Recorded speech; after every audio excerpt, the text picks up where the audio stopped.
Hello everybody. I will talk about constructing Facebook and constitution social space online. This presentation is made by me, Shahlo. We will start with the history. Never before there have been so many ways to communicate with each other.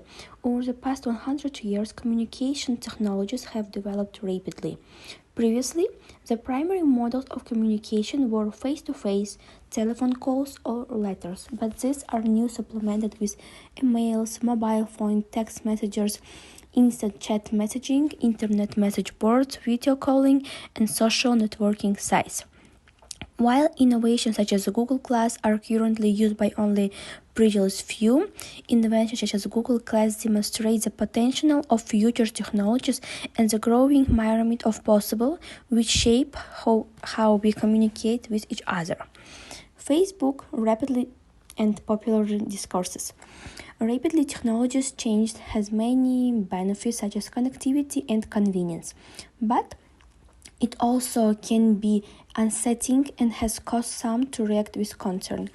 Growing alongside the popularity of social networking sites are public concerns that participation in social media sites undermines the traditional structure of social relations, weaknesses between individuals, and isolated them from meaningful social interaction.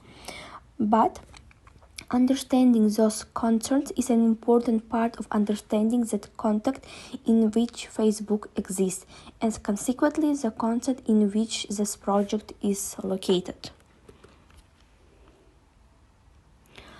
Over the past decade, the fear that technologies like Facebook are alienating us from each other and somehow stripped away our humanity runs deep and scared population. Because trend pieces are highly particulated and tell stories of individuals' obsessive Facebook use and subsequent addiction. The negative assessment of social networking comes primarily from traditional media outlets, and this media panics emphatically of the anxious associated with social media, often asserting that today's young people have no privacy or desire for it. These responses to technology are not new and similar anxious surface whenever, and a new widely adopted technology emerges. For example, the telephone is one technology that also sparked a wave of concern about its moral implication. Before the telephone, concerns were raised that the bicycle will take people away from church on Sunday, but similar concerns were raised about the automobile and so on. Along these borders, discussion are regarding Facebook effect on an individual level. It's argued that social networking are merely avenues for self-promotion that encourage narcissism and a large number of shallow relationships. Social networks such as Facebook can seduce with their convenience, shiny interface, and always-on capabilities and offer a seeming respite from the loneliness of everyday life by providing an ever-present audience. Social network, it seems, and allow us to be connected at any time. Over the past few years, there have been numerous pieces of work that connect Facebook to social disconnections.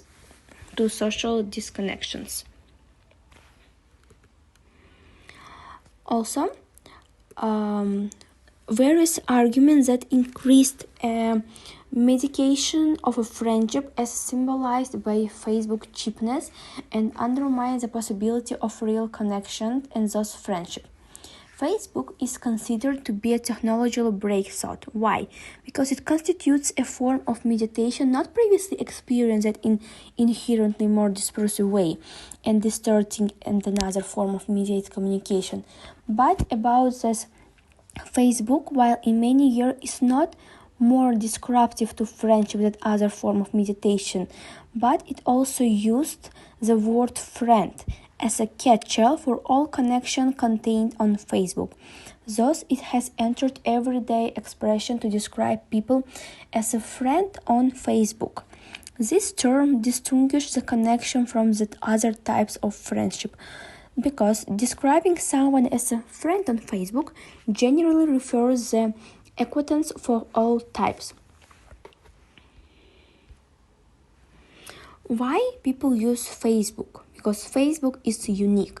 is unique because among online environment because it ties a disembodied presence to a real, allocated body through which self-presentation claims can be falsified and measured. These findings provide the basis for the argument, and namely the square in which users interact with known and familiar others. While when we categorize Facebook as a space, it's often positioned as a public space because argumenting the position Facebook as public draw heavily on media and other communication literature. This position allows scholars to build a previous technology theories and work on electronic media and place. Users' agency in this space is not fully accounted for with these theories. As we know from sociology that examines urban space, these places are shaped and ordered both by the architecture and the subjective experience and preference of those who use them. The internet and by extension Facebook are multi-phase technology which serve a variety of complex social needs.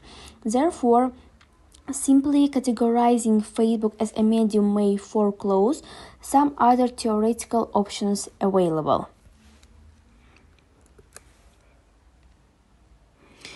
And in conclusion, I want to add that understanding Facebook as a place and as a space requires more than relying on a public or private dichotomy.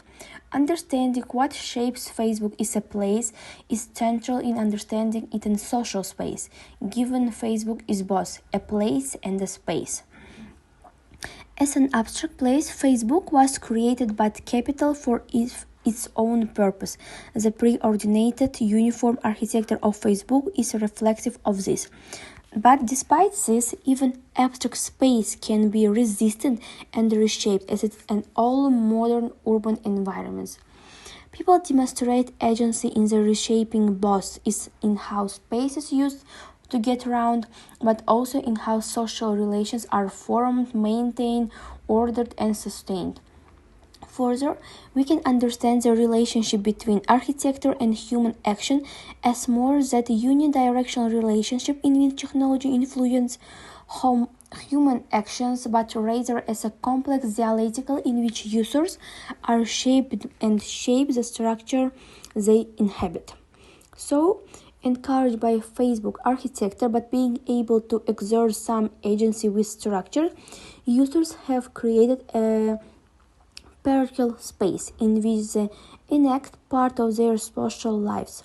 This space shares many qualities with pre-modern Village Square. It connected kin, work, and account connections in addition to more intimate personal relationships in same place. The centralization of these relations creates a social home which users can access and participate in selective way. However, unlike the traditional village square, users exert more agency over their participation, choosing they remain invisible or silent, and unlike the traditional village, users are ultimately at the center of their own village, deciding or curating who they want and not live there. Parochial space such as Facebook has been identified and essential to the development of identity as they serve as a space of individuals to try out new ideas or options before debuting them in the wider world. Facebook has enabled users to more thorough and carefully curate who enter their parochial space. It's like the village. Facebook has become a consistent and reliable structure where participants can engage and observe as needed. This categorization, Facebook as parochial space, represents a departure from previous understanding of Facebook, which have generally categorized it as a public sphere, blurring the boundaries between public and private. Also, what has been absent that it's an understanding of the parochial realm which provides a useful lens through which we can begin to understand users' actions on and relationship to Facebook. Thank you very much for attention. If you have any question, contact me.